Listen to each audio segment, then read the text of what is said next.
palabra. Llegamos de la conferencia misionera, un tiempo muy especial y muy interesante los temas que nos estuvieron compartiendo allá. Y pues bueno, desafíos tenemos ahora con estos principios de la palabra que nos llevan a compartir el mensaje de una manera más eficaz. Isaías capítulo 9, mis hermanos, a partir del verso 1, Isaías 9, verso 1, la palabra de Dios nos dice de esta manera: mas no habrá siempre oscuridad para la que está ahora en angustia, tal como la aflicción que le vino en tiempo que livianamente tocaron la primera vez a la tierra de Zabulón y a la tierra de Neftalí. Pues al fin gloria el camino del mar, de aquel lado del Jordán, en Galilea de los gentiles.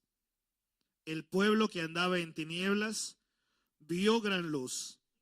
Los que moraban en tierra de sombra de muerte, luz resplandeció sobre ellos. Multiplicaste la gente y aumentaste la alegría. Se alegrarán delante de ti como se alegran en la siega, como se gozan cuando reparten despojos.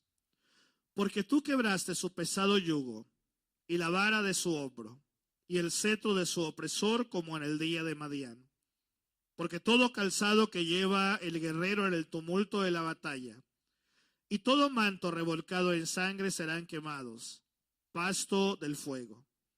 Porque un niño nos es nacido, hijo nos es dado, y el principado sobre su hombro, y se llamará su nombre admirable, consejero, Dios fuerte, Padre eterno, príncipe de paz. Lo dilatado de su imperio y la paz no tendrán límite. Sobre el trono de David y sobre su juicio y sobre su reino, disponiéndolo y confirmándolo en juicio y en justicia, desde ahora y para siempre. El celo de Jehová de los ejércitos hará esto. De alguna manera, mis hermanos, siempre que ha habido una etapa de crisis en una nación, principalmente, en particular me refiero al pueblo de Israel, siempre que ha habido una etapa de crisis en el pueblo de Dios, Dios ha levantado a sus profetas desde el Antiguo Testamento para que a través de ellos Dios envía un mensaje de esperanza y a la vez de gozo y alegría. Esa es la constante que vemos en el Antiguo Testamento. Etapa de crisis, Dios envía a su siervo o a sus siervos para dar ese mensaje de esperanza y de gozo. Es en este contexto que en su momento Dios envía a otro profeta llamado Isaías para, en una etapa de crisis, Dios a través de este profeta, uno de los principales mensajes que da a través de él es precisamente compartir con el pueblo de Dios que él envía ese mensaje de esperanza y de gozo en medio de una etapa muy difícil en su historia. En este contexto, podemos decir que en esa época de Isaías, el pueblo de Israel enfrentaba tiempo difícil en todas las áreas. Había, por ejemplo, una crisis moral muy grande en el tiempo de Isaías. Había también una crisis espiritual muy fuerte en la época del profeta. Pero también había una crisis política muy marcada que estaba afectando todas las áreas de la vida en las familias de la época. Los tiempos que nos presenta Dios a través de Isaías reflejan en un sentido los momentos difíciles en los que vivimos el día de hoy. Al igual que en el tiempo de Isaías, en nuestro tiempo no estamos ajenos de la crisis en todas las áreas. fácilmente podemos ver que hay una crisis política muy marcada, muy fuerte en nuestro país y prácticamente en todos los países del mundo en nuestros días. De alguna manera, esta crisis política está trayendo un sinnúmero de problemas y de incertidumbre en la gran mayoría de las personas. Pero los problemas políticos que hay no son los únicos. Resulta que también enfrentamos en nuestro tiempo una crisis financiera muy grande, muy marcada. Leí hace unos días en un importante periódico que mencionaban acerca de lo que está por venir en algunos países en el mundo y principalmente aquellos que corren más riesgos para una crisis financiera más profunda, más marcada. Y me llamó la atención dos cosas de ese artículo. Una de ellas es que México aparece en la lista de los países que están en alto riesgo en el aspecto financiero para los próximos años. Él habla principalmente de la próxima década. Pero no es el único punto que me llamó la atención.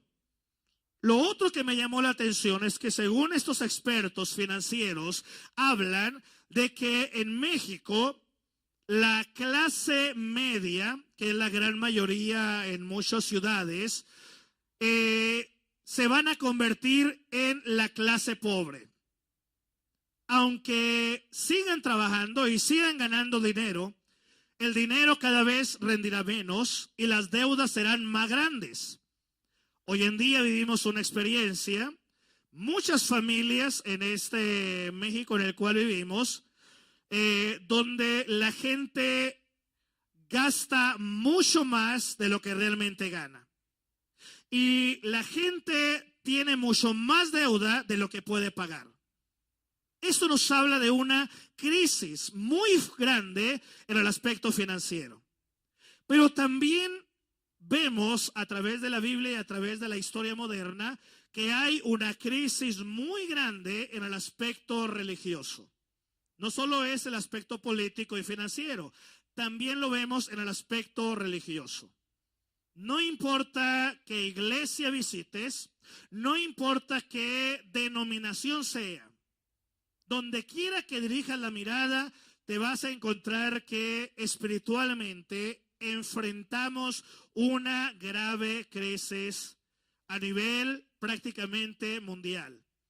Iglesias que se están quedando solas, iglesias que en un tiempo fueron iglesias de mucha fuerza, muy avivadas, han perdido la fuerza, han perdido el gozo, han perdido el avivamiento. Iglesias que en algún momento fueron de alto impacto, ahora se convirtieron en piezas de museo. Entonces, en nuestro tiempo, al igual que en el tiempo de Isaías, también enfrentamos una crisis espiritual o religiosa muy grande, muy fuerte, al punto de que ya no hay discípulos de Jesucristo, sino que todos se autodenominan en términos generales cristianos.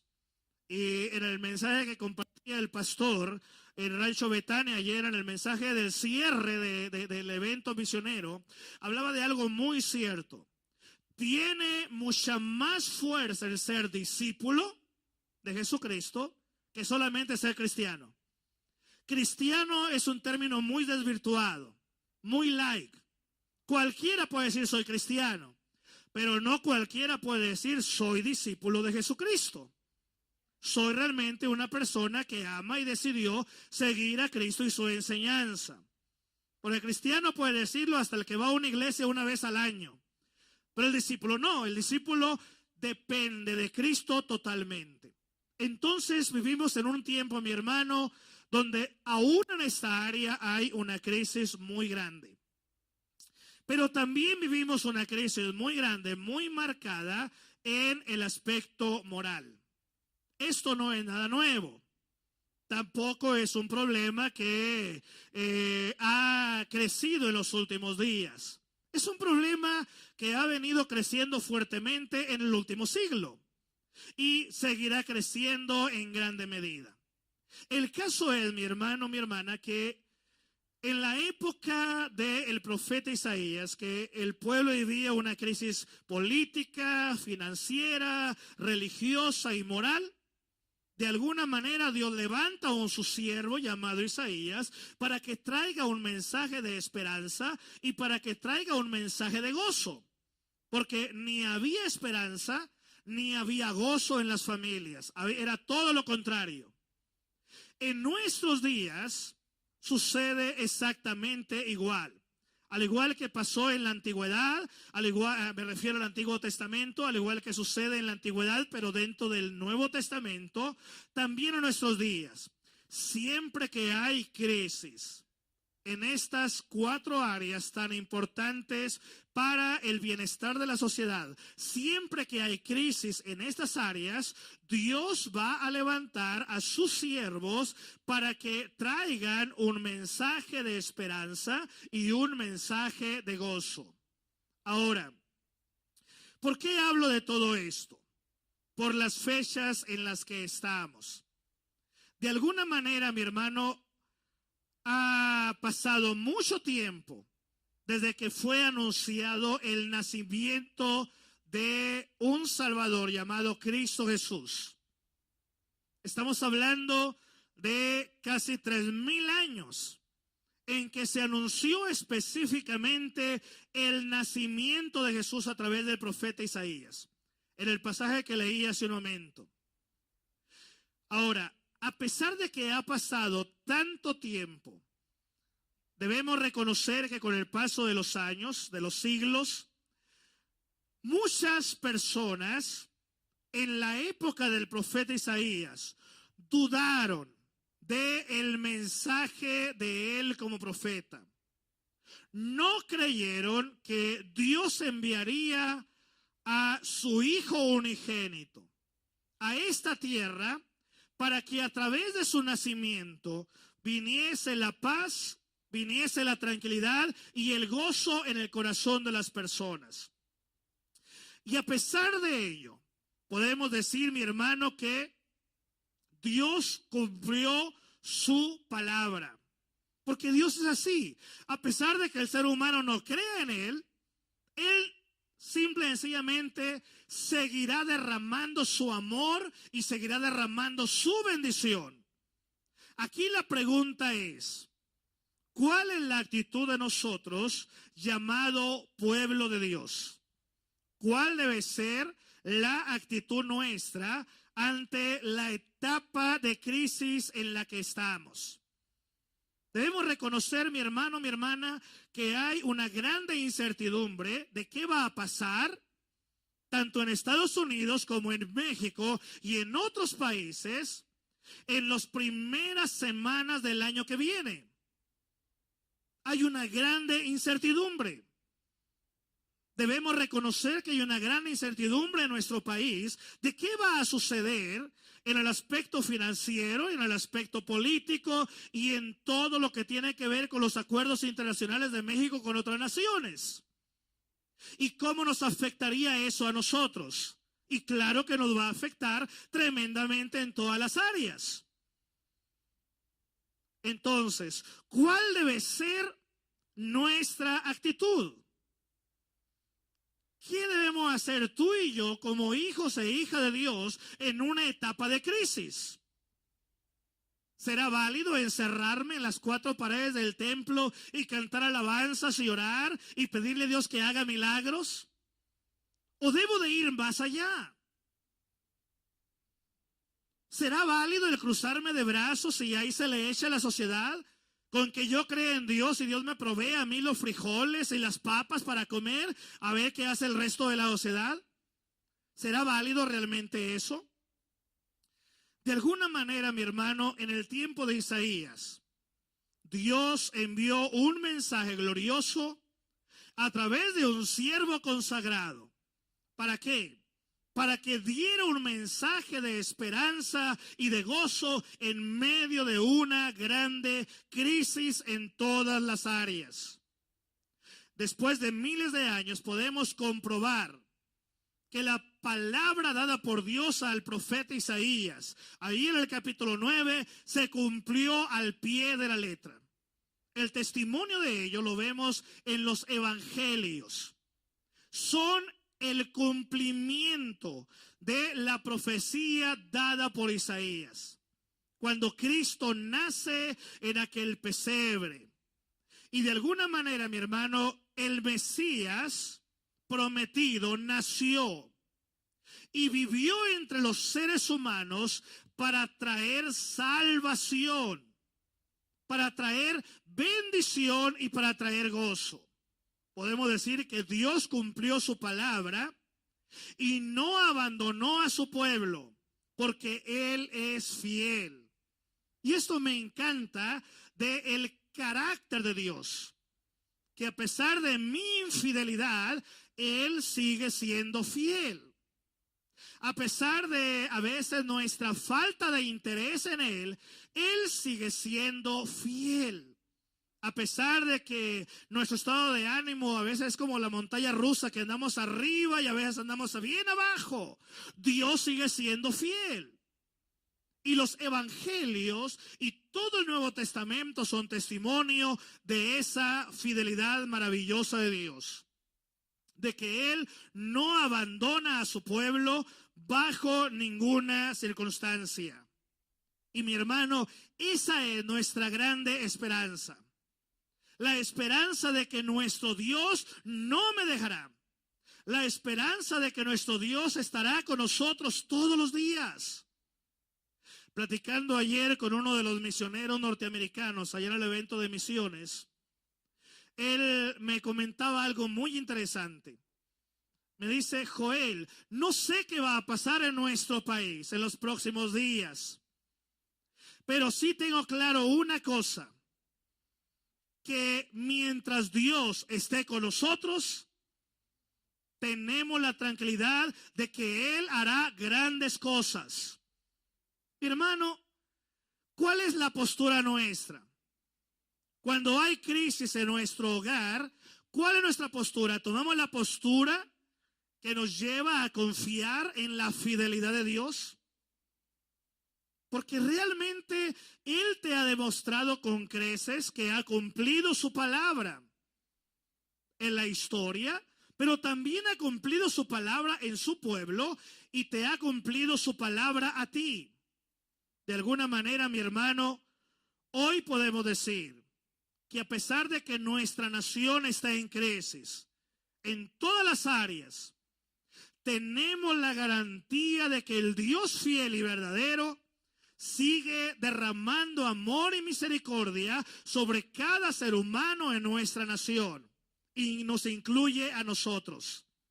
Dios sigue siendo fiel y seguirá siendo fiel porque ese es su carácter, es parte de Él. No es que Él decide ser fiel, es que simple y sencillamente Él es fiel. Lo tiene en su naturaleza divina. A diferencia de nosotros que decidimos si somos fieles o no, Dios no decide. Él es fidelidad. Como dice la palabra, que también Él es amor. Entonces, partiendo de este hecho esencial, de que la garantía de la esperanza y la garantía de la estabilidad de nuestra vida depende no de las circunstancias políticas o espirituales de otras personas o morales de otras personas, ni siquiera depende de la cuestión financiera, sino depende de nuestro Dios que es fiel y verdadero. Entonces podemos decir que tú y yo tenemos en nuestras manos la riqueza más maravillosa que puede haber en las manos de un ser humano. La garantía de un Dios todopoderoso que está contigo y que está listo para bendecirte a ti. Pero ojo, también a tu descendencia.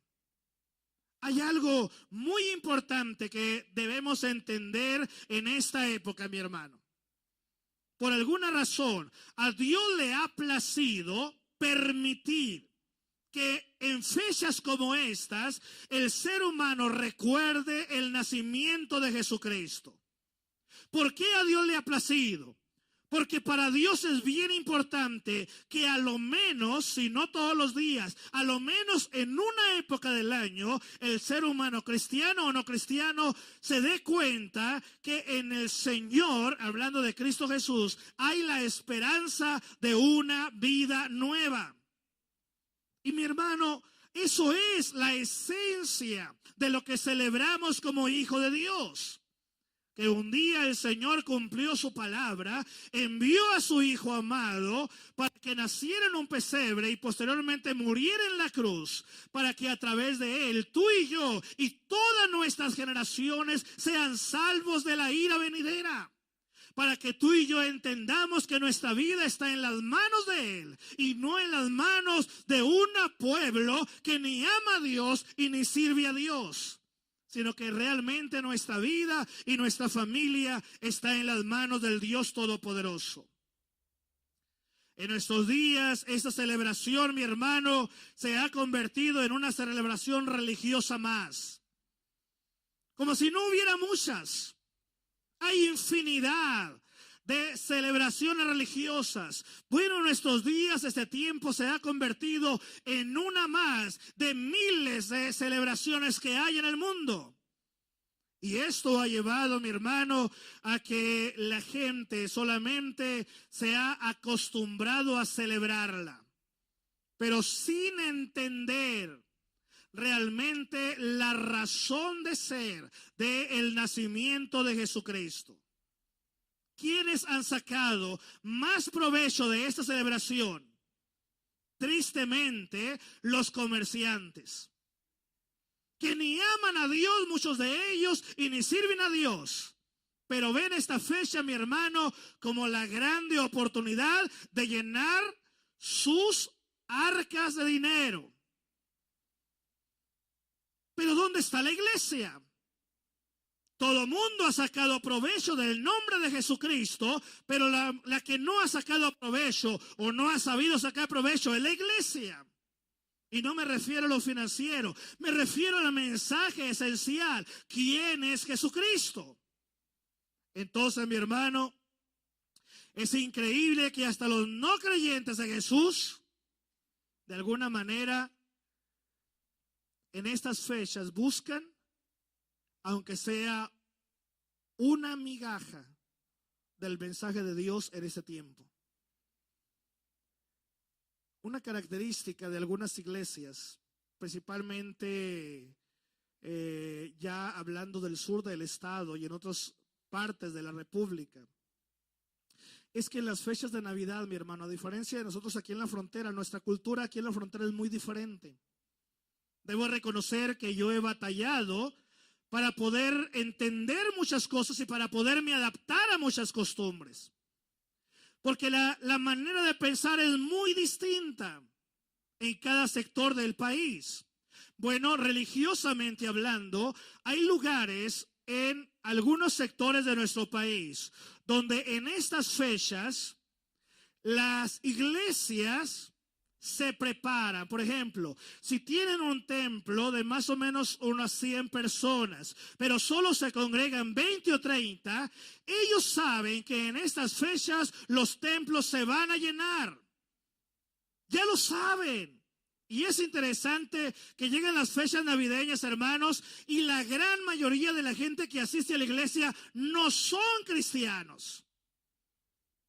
¿Qué les motiva a ir a la iglesia? No son cristianos. Muchos de ellos tampoco tienen interés en ser cristianos, mucho menos en ser discípulos de Jesucristo. Pero ¿qué les llama la atención? Que a lo menos en esta época saben que en la iglesia se les va a dar un mensaje de esperanza y de gozo, a diferencia de lo que reina en el mundo. Entonces, mi hermano, de alguna manera, tú y yo debemos entender cuál es la verdadera esencia de esta celebración. No está por demás decirlos, pero esta celebración no tiene que ver con pino, no tiene que ver con lucecita, no tiene que ver con comida, no tiene que ver con adornos.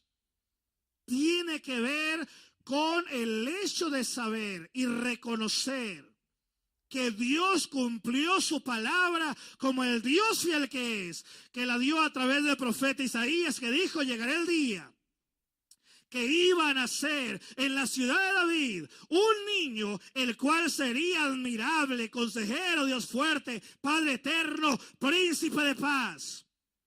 Y mi hermano, esto me lleva a algo muy interesante.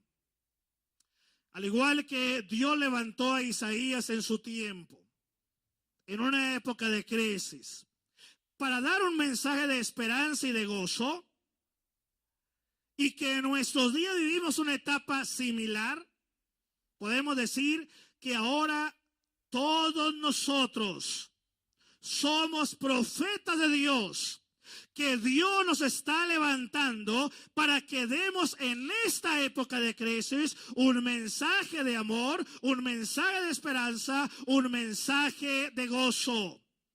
Tú eres Isaías. Tú eres el profeta de esta época. Dios te quiere usar a ti, mi hermano, mi hermana, para que a través de ti se lleve ese mensaje de esperanza al hambriento. Para que a través de ti se lleve ese mensaje de gozo al que no lo tiene.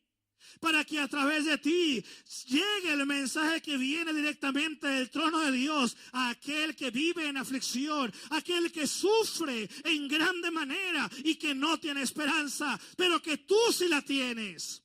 Porque en tus manos el Señor ha puesto la riqueza más grande. ¿Y cuál es esa riqueza más grande? El nuevo nacimiento.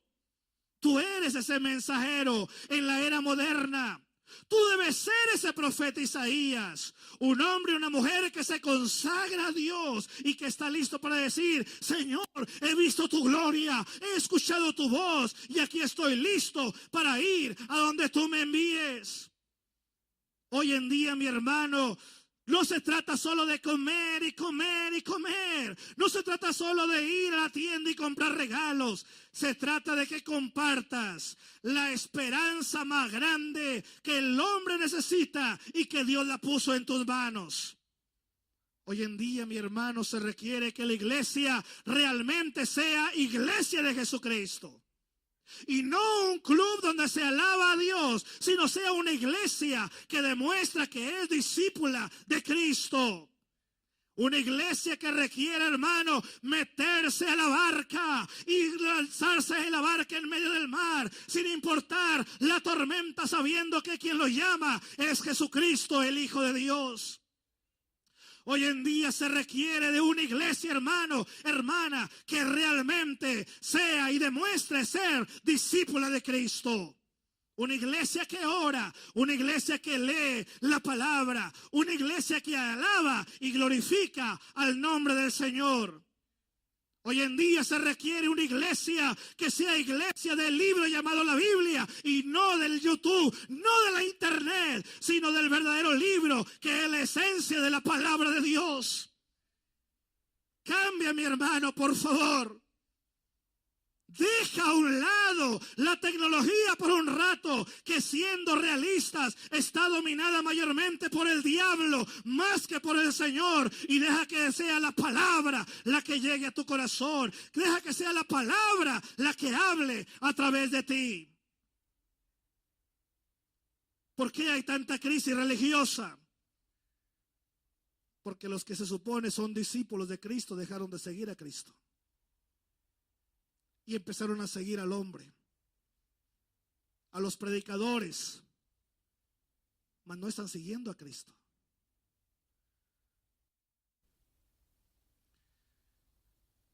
Yo me llené de nostalgia esta mañana. Discúlpenme, mis hermanos, pero soy melancólico. Y me llené de nostalgia esta mañana. Yo no sé por qué el Señor le encanta hacerme esto, hermanos. Pero me hizo recordar algo que sinceramente yo había olvidado. Me hizo recordar un drama que yo escribí cuando era un joven. Y que ese drama se presentó en una de las iglesias. Y me trasladó el Señor a ese momento. Cuando estaba aquellas largas noches, hermano, donde no dormía, orando y leyendo la palabra y pensando y escribiendo. Debo reconocer que en esa época ni máquina de escribir usaba yo, hermanos. Todo era con la mano. ¿Se acuerdan de esa época? A muchos de ustedes les tocó, ¿verdad? Esa letra bonita que ya no se ve casi. ¿Han visto la letra de los chamacos ahora? No saben ni escribir, hermanos. Si realmente nos pusieron un examen de cómo se escribe una letra en nuestros días, salimos reprobados. Ni la A saben hacer los chamacos ahora, ¿verdad? ¿Cómo le hacen?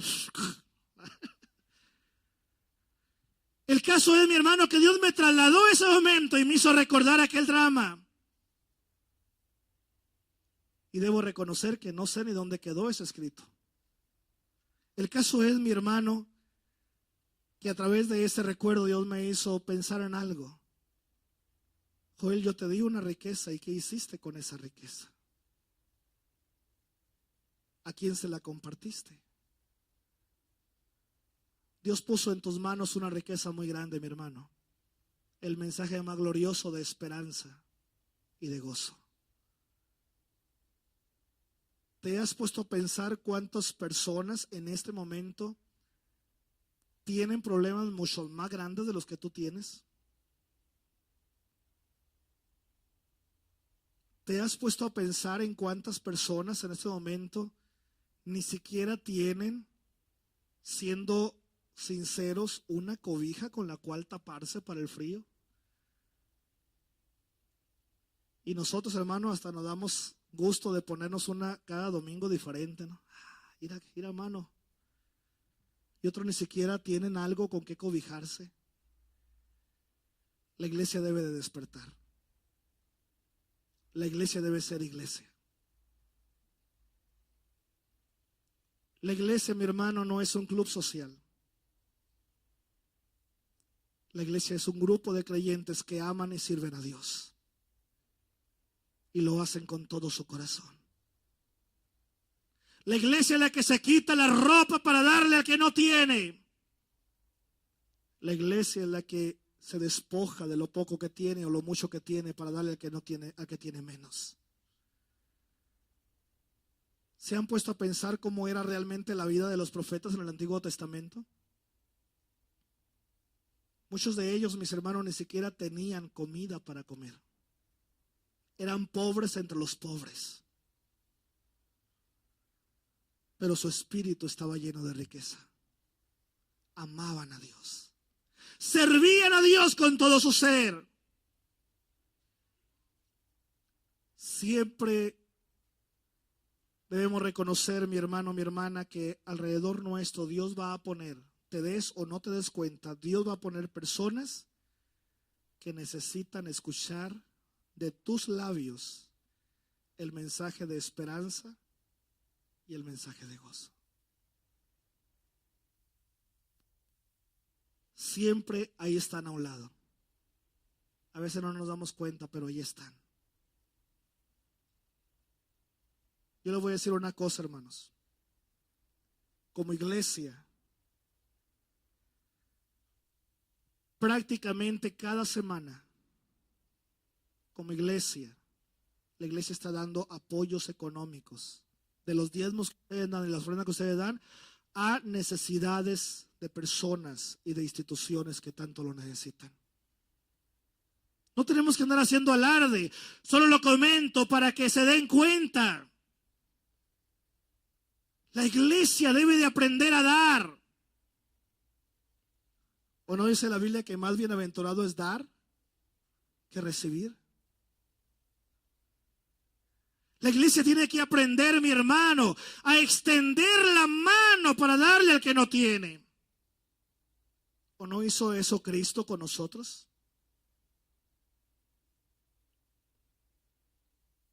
Cuando vivíamos sin esperanza y sin Dios en el mundo, llegó Cristo y se despojó a sí mismo para extender su mano de amor y misericordia.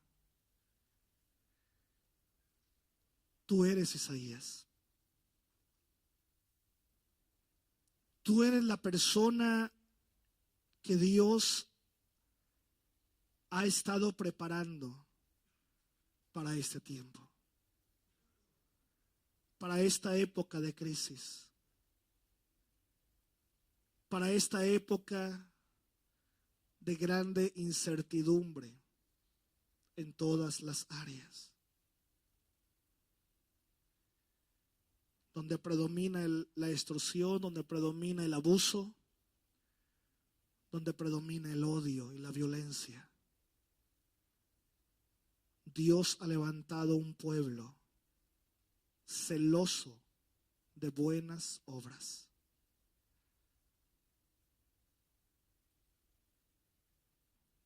Ayúdenme, chicos, por favor, aquí. Quiero terminar, mi hermano, mi hermana, contándoles de una experiencia que Dios me permitió tener cuando yo era muy joven, muy jovencito, cuando todavía tenía cabello negro.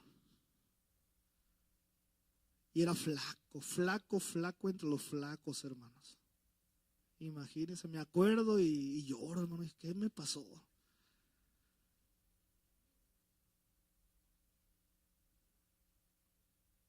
Tendría unos 18 años de edad, fui invitado a predicar una campaña al estado de Chihuahua, específicamente a la ciudad de Chihuahua, en una de las iglesias allá. Y tomé el autobús a Los Mochis, agarré la ruta que es por acá, por el norte. Tenía ganas de cruzar Sonora. Ni sabía que me venía a Sonora en ese entonces, hermanos, todavía. Y Dios me trajo por aquí. Entre paréntesis le comento, hermano, ¿sabe dónde me habló el Señor? Así bien directo en ese viaje, bien directo. Y me hizo comprender que mi ministerio lo iba a desarrollar en Sonora. Cuando veníamos, yo me quedé dormido y no me di cuenta cuando pasamos Santa Ana. Desperté cuando íbamos cruzando Magdalena. Era la primera vez que yo conocí estas tierras. No sé por qué, hermano, se me hizo tan bonito Magdalena. Venía dormido todavía, yo creo. Él venía contemplando el paisaje, disfrutándolo, y llegamos a Ímores. Allá en Ímores se detuvo un rato el autobús, el chofer ahí, y yo me quedé arriba del autobús y me quedé pensando. Y de pronto vino un pensamiento de mi mente y me dijo: prepárate, porque para esto te di la vida. Tú vas a ejercer tu ministerio en estas áreas. No me dijo de Ímores, me dijo en estas áreas. Cuando el Señor me envió para acá entendí el porqué. ¿Qué pasó después de eso? El caso que en ese viaje, mi hermano, cuando yo venía, en Obregón se subió un hombre anciano. Y fuimos compañeros de viaje. Él iba hasta Chihuahua. Fuimos compañeros de viaje por muchas horas. Cuando llegamos a Hermosillo, yo me bajé del autobús para comprar una soda, Coca-Cola, y unos panes por ahí para comer algo, porque también los pastores comen, hermanos, ya se nota. Yo venía leyendo un libro que habla sobre el Espíritu Santo y sobre que Él es nuestro gran amigo, nuestro gran compañero, escrito por un pastor por allá en la década de los 60 del siglo pasado. Pero precioso el libro, tremendo el libro que nos habla de la palabra. Yo venía leyendo ese libro y cuando yo bajé del autobús, dejé la Biblia en el asiento y el libro que venía leyendo encima de la Biblia. Cuando subí, el anciano que venía junto conmigo rápidamente hizo un movimiento y puso el libro sobre la Biblia otra vez. Se sorprendió de que llegué antes de tiempo y él estaba hojeando el libro. Y cuando llego, con mucho respeto, me dice aquel hombre, aquel anciano: muchacho, perdóname, dice, discúlpame, me tomé la libertad de tomar el libro que viene leyendo, dice. No, le digo, no se preocupe, le digo, si gusta se lo presto, lo puede leer, no hay ningún problema. Traigo la Biblia también, si gusta lea la Biblia. Y me empezó a hacer preguntas. Entre las preguntas que me hizo es si yo, era la literatura que a mí me gustaba leer. Le digo, sí, ¿desde cuándo lees ese tipo de literatura? Pues desde que era pequeño. Dice, ¿tú enseñas de ese libro? Y se refería a la Biblia. Sí, le dije, yo predico de este libro, enseño de este libro. Entonces me dice él, entonces si tú enseñas de ese libro, me imagino que tú estás muy bien conectado con el de arriba, ¿verdad? Bueno, le digo, yo creo que sí. Puedo decir que sí, estoy conectado, bien conectado con el de arriba, como él decía. Entonces me dijo, si tú estás bien conectado con el de arriba, tú tienes una palabra del de arriba para mí. ¿Cuál es esa palabra?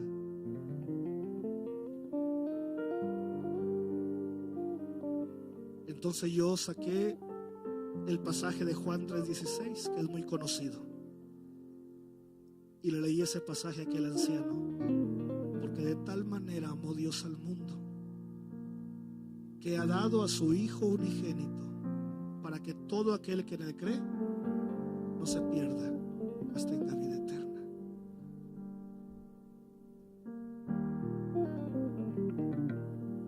Debo reconocer que aquel anciano se quedó serio por un instante. Yo me quedé confundido y dije, a lo mejor no es lo que él esperaba escuchar. Entonces aquel anciano me dijo, ¿de veras? Tú estás conectado con el de arriba.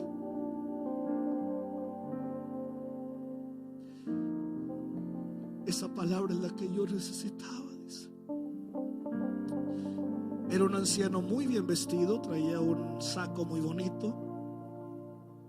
Se abrió el saco, de la bolsa interior del saco saca una cartera larga, abre la cartera, traía varias cosas, documentos propios de él, obviamente, y de la cartera saca una credencial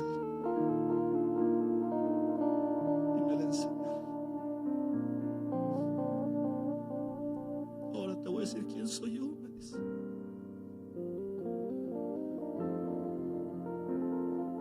Esta credencial es mi gran orgullo.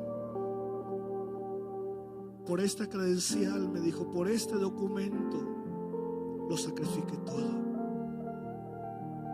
pero sacrifiqué tanto que perdí a mi familia por esto.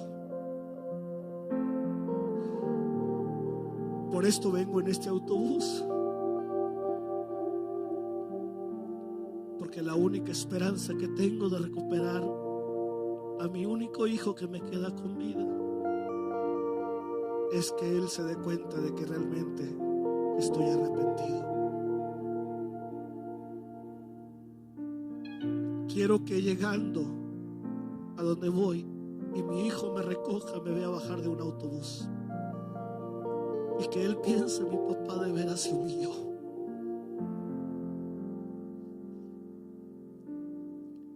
Esa credencial que él me mostró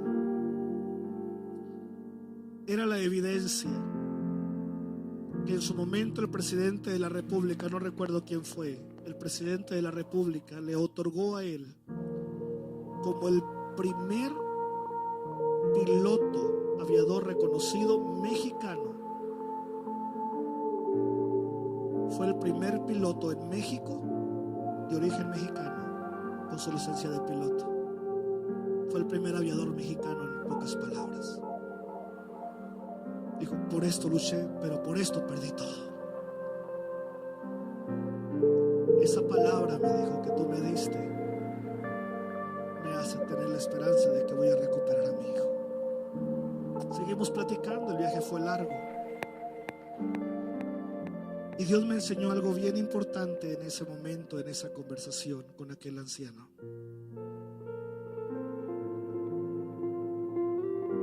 Tú y yo somos los profetas de Dios. Tú y yo, mi hermano, somos los mensajeros del Señor.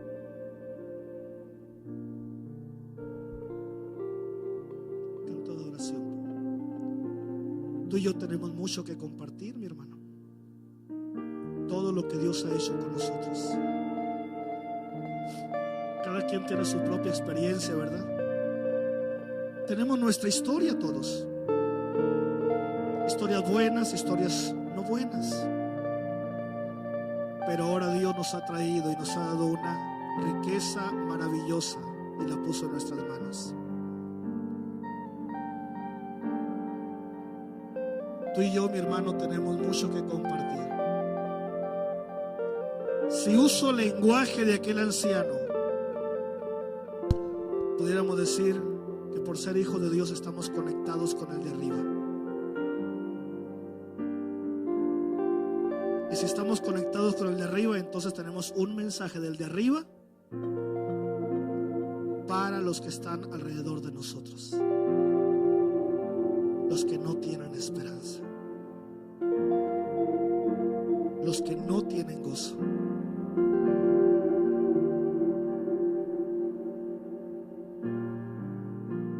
El profeta Isaías vio la gloria de Dios. Después escuchó la voz de Dios. Y después de haber escuchado la voz de Dios, pudo hablar y decir: heme aquí. En otras palabras, Dios mío, estoy listo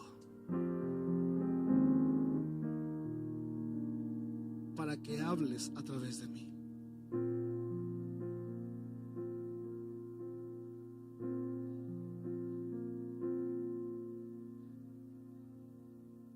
Probablemente en tu mente hay muchas personas ahora.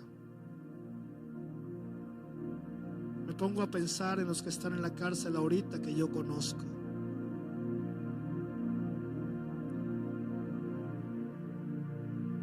Me pongo a pensar en los que están hospitalizados ahorita.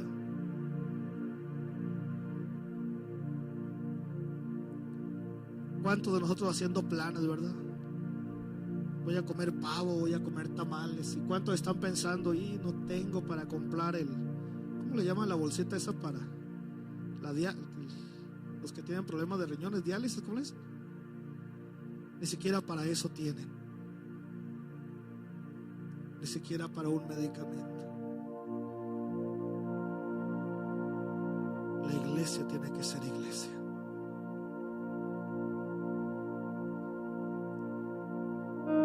El cristiano debe dejar de ser solo cristiano en un sentido negativo, no me malinterpreten, para convertirse en discípulo de Jesucristo. En tus manos está esa gran riqueza.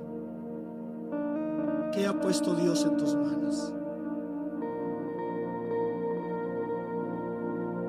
¿Qué ha puesto Dios?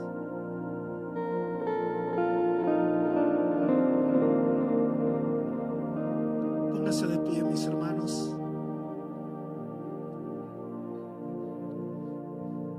Navidad no se trata de un adorno, no se trata de lucecitas, no se trata de mucha comida. La verdadera Navidad se trata de compartir el amor de Cristo al hambriento, de compartir a un Cristo vivo al que no lo tiene, de llevar el mensaje de salvación al que no tiene esperanza.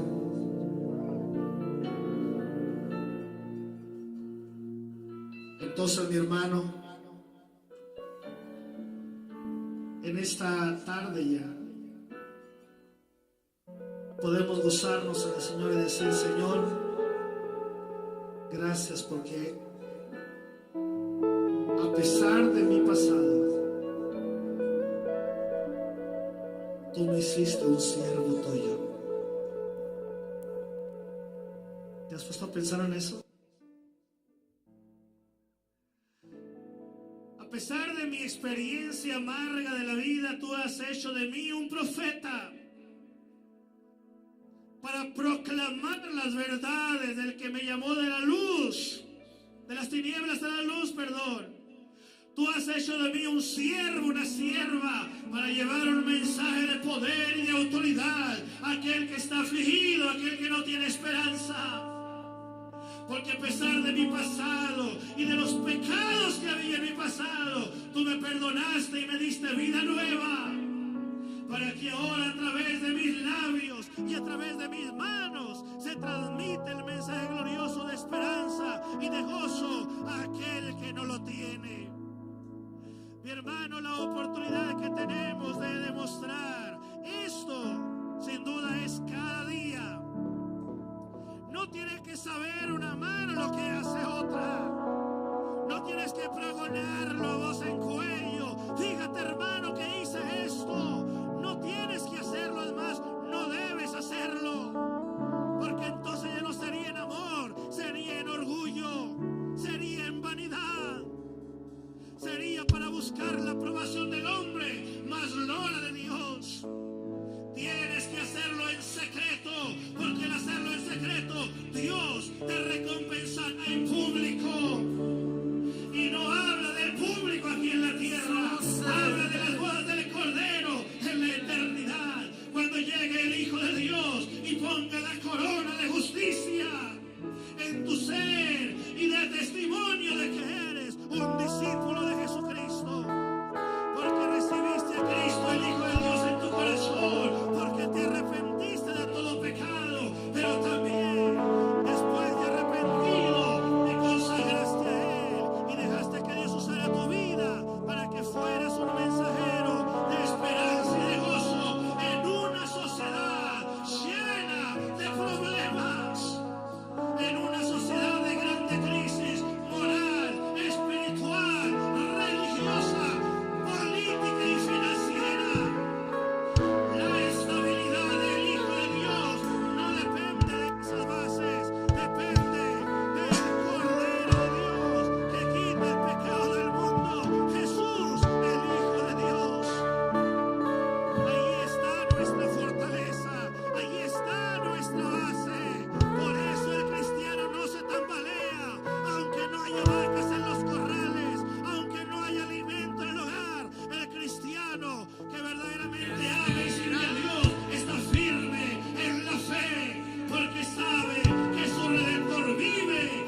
tu mano sobre alguien ahí que está cerca de ti.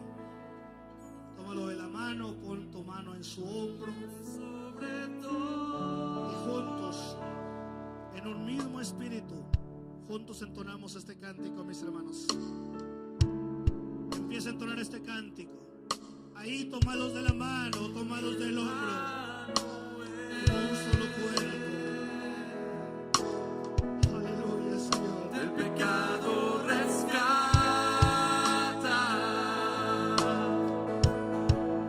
ha pagado el precio. Jesús el Mesías, sobre todo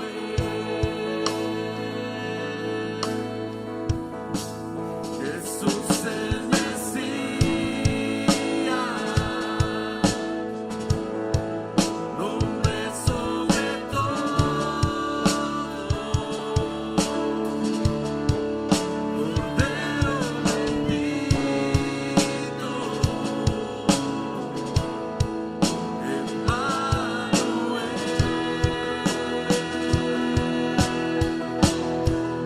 del pecado rescata,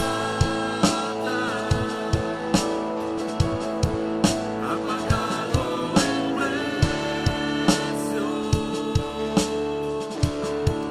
Jesús el Mesías, sobre todo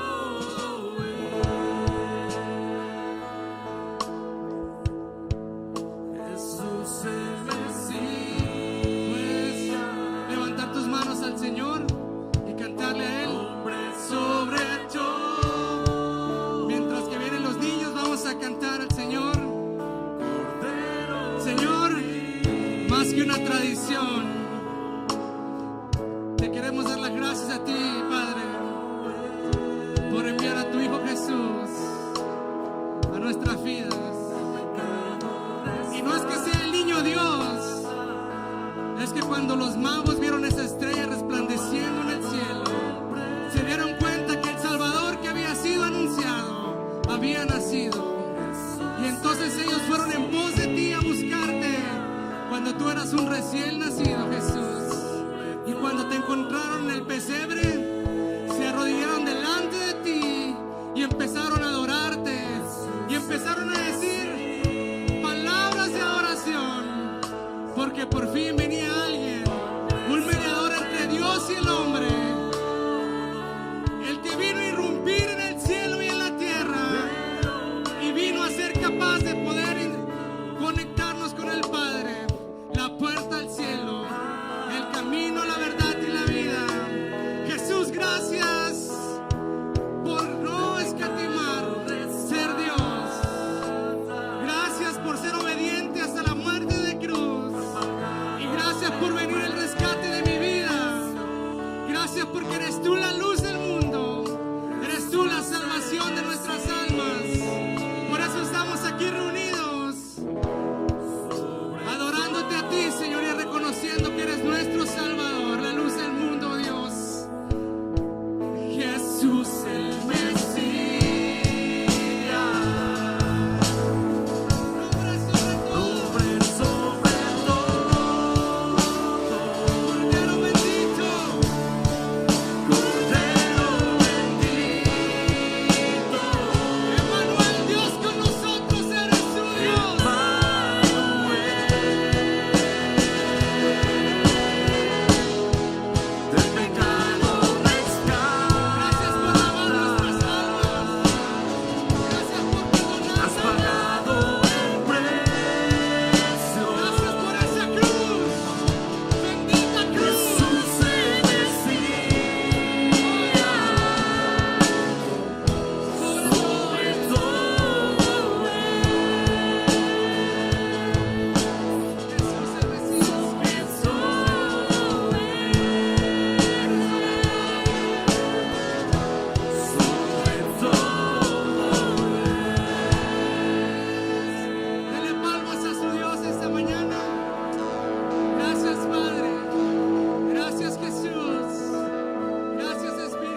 Invitamos a los chiquitines, a los más pequeños, a que digan su texto, mientras los demás están